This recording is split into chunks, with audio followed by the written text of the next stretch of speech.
అందరికీ నమస్తే। తెలంగాణలో 6 మంత్రి పదవులు ఖాళీగా ఉన్నాయి। ఎమ్మెల్యేలంతా కూడా మాకంటే మాకు మేము సీనియర్లం, కాంగ్రెస్ పార్టీని మేమే గెలిపించినాం, మాకు ఖచ్చితంగా రావాలి, మా సామాజిక వర్గానికి రావాలి, మా జిల్లానికి రావాలి అని చెప్తూనే బయటికి లోపల ఎన్నో ప్రయత్నాలు చేశారు। ఏఐసిసి రాష్ట్ర వ్యవహారాల ఇన్ఛార్జ్ పాత ఇన్ఛార్జ్ దీపాదాస్ మున్సితో పాటు మొదలు పెడితే ఇప్పుడు వచ్చినటువంటి మీనాక్షి నటరాజన్ గారి వరకు, ముఖ్యమంత్రి రేవంత్ రెడ్డి గారి దగ్గర నుంచి, లేకపోతే పిసిసి చీఫ్ మహేష్ కుమార్ గౌడ్ గారు కానీ, లేదా ఇక ఢిల్లీ అధిష్టానం మల్లికార్జున ఖర్గే కానీ, రాహుల్ గాంధీ కానీ, కేసీ వేణుగోపాల్ గారు కానీ, ఇట్లా ఎవరి మంత్రాలు వాళ్ళు నడిపించారు। ఎంత లేట్ అయ్యే కొద్దీ అంత మంత్రాలు నడిపించారు। లేట్ అవుతా అంటే కొంతమంది ఎమ్మెల్యేలు కూడా స్పీడప్ చేసారు, మాకు వస్తుందేమో అని చెప్పేసేసానంటే అందరూ అనుకున్నారు ఇక్కడ ముఖ్యమంత్రి రేవంత్ రెడ్డి గారు సపోర్ట్ ఇస్తే ఖచ్చితంగా వచ్చేస్తుంది, ఆయన సిఫార్సు చేస్తే వచ్చేస్తుంది అని చెప్పి ఎంతో ఊహాగానాలు వ్యక్తం చేసిరు। కానీ మరి అధిష్టానం రేవంత్ రెడ్డి గారి లిస్ట్ అంతగా ఏం పట్టించుకోలేదట, అంతగా లిస్టు ఏం పట్టించుకోలేదు, అంత ప్రియారిటీ ఇవ్వలేదు। రేవంత్ రెడ్డి గారు సూచించినటువంటి పేర్లకి గా పేర్లను పక్కగా పెట్టిండ్రు, వాటిని కొంచెం కూడా పట్టించుకోలేదు, పరిశీలనలో కూడా తీసుకురాలేదు। డైరెక్ట్ కాంగ్రెస్ అధిష్టానమే ఆలోచన చేసింది। కానీ ఇక్కడ కొంచెం డిప్యూటీ సీఎం బట్టి విక్రమార్క కావచ్చు, లేకపోతే ఐటీ మినిస్టర్ శ్రీధర్ బాబు కావచ్చు, వీళ్ళని కొద్దిగా పరిగణలోకి తీసుకున్నారు, కానీ రేవంత్ రెడ్డి గారిని పరిగణలోకి తీసుకోలేదు। దీపాదాస్ మున్షి గారు ఎవరెవరికైతే చెప్పిర్రో ఆమె మాట కూడా కొద్దిగా క్యాలిక్యులేట్ చేసిరు తప్ప, ఇక మిగతా ప్రధానంగా రేవంత్ రెడ్డి గారి లిస్ట్ ఏదైతే ఉందో దాన్ని పక్కన పెట్టేటటువంటి ప్రయత్నమే చేసిరట। 3 మంత్రులు ఇచ్చిర్రు, ప్రమాణ స్వీకారం అయిపోయినాయి। మరి ఈ 3 పదవులు ఎట్లా ఎవరి ద్వారాగా వచ్చినాయి, ఎవరు రికమెండ్ చేసిండ్రు అనేటటువంటి చర్చ ప్రస్తుతం జోరందుకుంది తెలంగాణ సోషల్ మీడియా వ్యాప్తంగా।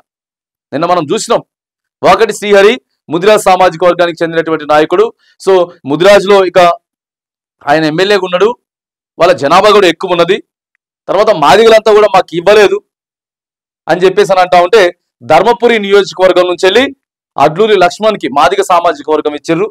ఇక వివేక వెంకట స్వామికి మాత్రానికి సో ఆయనకి ఛానల్స్ ఉన్నాయి, మీడియా ఉన్నది, పైసలు కూడా బాగున్నాయి, మాల సామాజిక వర్గానికి చెందినటువంటి నాయకుడు అని చెప్పి ఆయనకు ఫైనల్ చేయించారు। ఈ ఏ శాఖలు ఏంటనేది ఇంకా క్లారిటీ రాలేదు, కానీ ప్రమాణ స్వీకారాలు కూడా నిన్న రాజ్భవన్లో గవర్నర్ గారు చేయించారు। కానీ ఈ 3 పేర్లు కూడా ఎక్కడ రేవంత్ రెడ్డి గారు పెద్దగా సూచించినట్లయితే లేదు, కానీ 12 మంది ప్రధానంగా పోటీ పడ్డారు। 12 మంది మంత్రి పదవుల కోసం ఎవరికి చేసినటువంటి ప్రయత్నాలు వాళ్ళు చేసిర్రిగా, మామూలుగా కాదు। ఇటు సోషల్ మీడియాలో చేయించుకున్నారు, అటు మీడియా పరంగా చేయించుకున్నారు, ఆ తర్వాత ఎవరెవరిని గడవాలో హైకమాండ్ మొత్తం కలిసిర్రు, ఇట్లా అనేకమైనటువంటి ప్రయత్నాలు జరిగినటువంటి తర్వాత ఓ 3 మందిని అదృష్టవంతులను బయటికి తీసుకొచ్చిర్రు। ఇక 3 కూడా ఖాళీగా ఉన్నాయి। ఆ 3 కూడా ఖాళీగా ఉంటే మరి కొంతమందిని తీసేసి ఇప్పుడు ఉన్నటువంటి మంత్రులని ఒకరిని ఇద్దరిని తప్పించేసేసి మరి వీళ్ళ ముగ్గురితో పాటు ఇంకొక ఇద్దరికి ఇచ్చేటటువంటి ఆలోచనలో కూడా ఉందట కాంగ్రెస్ అధిష్టానం। అంటే కొత్త వాళ్ళకి మళ్ళీ ఒక 5 మందికి అవకాశం ఇవ్వచ్చు। 5 మందికి అవకాశం ఎలా ఇస్తారంటే ఇప్పుడు ఒక 2 మందిని తొలగించాలి।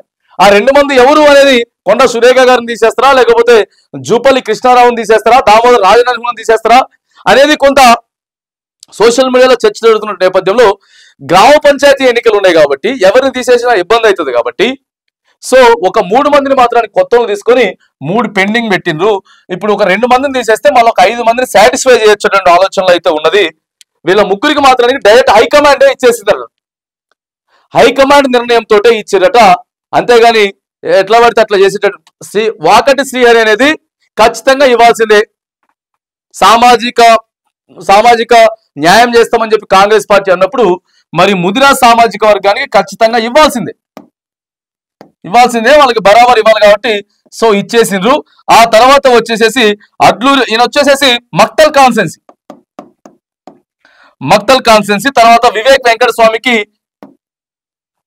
స్వామికి ఇవన్నీ కూడా మల్లికార్జున ఖర్గే గారు కూడా ఫైనల్ చేసినట్టు పేర్లు। మల్లికార్జున ఖర్గే గారే మరి ఎస్సీ కమ్యూనిటీకి ఇవ్వాలా, లేకపోతే ఈ పేర్లని పక్కన పెట్టాలి, తెలంగాణలో కొంత రెడ్డి సామాజిక వర్గం పెచ్చింగ్ కనపడతా ఉంది, మీడియా ఛానల్ కూడా కొన్ని ప్రధానమైనటువంటి యూట్యూబ్ ఛానల్స్ కూడా ఇవే చూపిస్తా ఉన్నాయని చెప్పేసి అనండి। ఇక వివేక్ వెంకట స్వామికి కూడా ఇచ్చేటటువంటి ప్రయత్నం అయితే చేసినారు।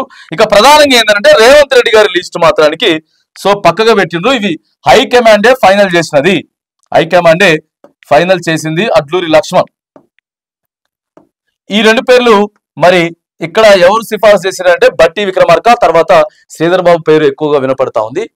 ఇది మల్లికార్జున ఖర్గే గారు చేశారు, ముదిరా సామాజిక వర్గానికి ఇవ్వాలి. కానీ ఇక రేవంత్ రెడ్డి గారు కొంతమంది పేర్లు రాసినటువంటి వ్యవహారం ఉన్నది. తర్వాత ప్రేమ్ సాగర్ రావు, తర్వాత ఎమ్మెల్సీ ఉండే కదా ఎమ్మెల్సీ అమీర్ అలీ ఖాన్, ఇట్లా సాగు సూచించినటువంటి పేర్లు బీర్లా ఐలయ్య,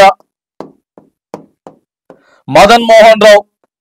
సో వీళ్ళంతా కొందరు ఎమ్మెల్యేలు, ఒక ఇద్దరు ఎమ్మెల్సీలు ఉన్నారు. తర్వాత రాజగోపాల్ రెడ్డి,